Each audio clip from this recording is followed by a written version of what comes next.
अब बिलावल भुट्टो जरदारी की भी तकारीर आपने असम्बली में सुनी, उसने भी बता दिया जी कि जैसे खान साहब चलते हैं तो वो आज कुछ महीनों के लिए जेल में हुए हैं और अभी गौर यूब साहब जो है वो उनकी जमानतें कराने के चक्कर में लगे हुए हैं। मगर वो कहता है कि अगर हम भी इस तरह चलेंगे तो आज खान साहब अंदर हैं तो कल हम सब भी जेलों में होंगे। तो इसलिए वो कहता है कि बार बार जनाब आइन को ना तोड़ें, असम्बलियों के ऊपर हमले ना करें, असम्बलियों के अंदर जाकर गिरफ्तारियां ना करें। आज आप उनकी गिरफ्तारियां करवा रहे हैं तो कल जो है ना फिर हमारी भी गिरफ्तारियां होगी।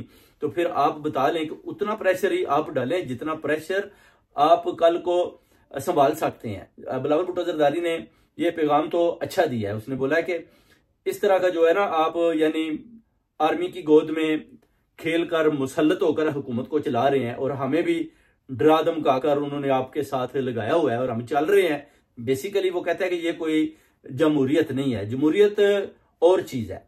अवाम का ताकत का सरचश्मा अवाम है और वो जमहूरियत है जिसको अवाम चुनती है, वो जमहूरी तरीके से प्राइम मिनिस्टर बनकर आता है। और इधर जबरदस्ती हमारे ऊपर वो कहता है कि जो मुसल्लत कर दिया गया है शहबाज शरीफ को, और हमें भी बताया जाता है कि आपने ऐसे चलना है ऐसे चलना है और हम चल रहे हैं। और जरदारी आसफ सदर जरदारी भी वैसे ही चल रहा है और मैं भी वैसे ही चलता हूं, मगर हकीकत कुछ और है कि हम आपस में किसी सूरत भी इकट्ठे बैठने को तैयार नहीं है। हमारी सियासी बहुत ज्यादा मुखालफत है मगर अंदर से हमारी जो दुश्मनियां वैसी की वैसी हैं। इसलिए हम चाहते हैं कि सियासत को सियासत की नजर से ही देखें, ना कि उनको हम दुश्मनियों में बदल लें। तो वो कहते हैं कि जो खैबर पख्तूनख्वा में हो रहा है और जो बलोचिस्तान में हो रहा है, दो सूबों में जो दहशतगर्दी हो रही है, इसको आपने संभालना है, इसके ऊपर भी बात करनी है, इसको कैसे खत्म करना है। अगर आप वफाक इन दो सूबों की खिदमत नहीं करेंगे, उनके वजीर आला को वफाक किसी किस्म का पैसा नहीं देगी, तो फिर उनके वजीर आला डेफिनेटली आपके खिलाफ चलेंगे।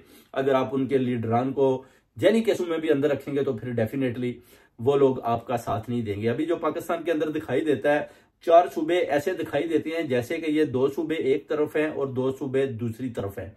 2 सूबों में दहशतगर्दी है, 2 सूबे जो हैं एक पर मरियम नवाज और शहबाज शरीफ की जबरदस्ती हुकूमत बनाई गई है और उनको मसलत किया गया है। और सिंध में आसफ अली जरदारी को जबरदस्ती सिंध के ऊपर मसलत किया गया है। मगर ये दोनों वजीर आला और इनका प्राइम मिनिस्टर शहबाज शरीफ, नवाज शरीफ समेत खैबर पख्तूनख्वा और बलोचिस्तान की आवाम के ऊपर हुकूमत करने से कासर है, कब्जा नहीं कर पाया, हार गया है। क्योंकि ये दोनों सूबे इन अपना पार्टीज हैं जो फॉर्म 47 की पैदाइश है और जबरदस्ती मुसल्लत होकर आए हैं। बलोची हुकूमत और खैबर पख्तूनख्वा की अवाम और बलोची अवाम इनको मानने को तैयार नहीं है। तो ये सारा इस तरह का जिधर सिस्टम निजाम होता है उधर आपको पता है फिर तरक्की बड़ी मुश्किल होती है। क्योंकि ऊपर से फिर आप देखें इंटरनेट भी उन्होंने स्लो कर दिया, वो कितने मिलियंस का नुकसान हो रहा है। जो इंटरनेट की जॉब्स थी वो भी खत्म होगी। ये भी सारा क्रेडिट जो है ना इस अपना नवाज शरीफ और शहबाज शरीफ को और मरियम नवाज को जाता है। ऊपर से कहते हैं सोशल मीडिया पर भी हमने काबू डालना है।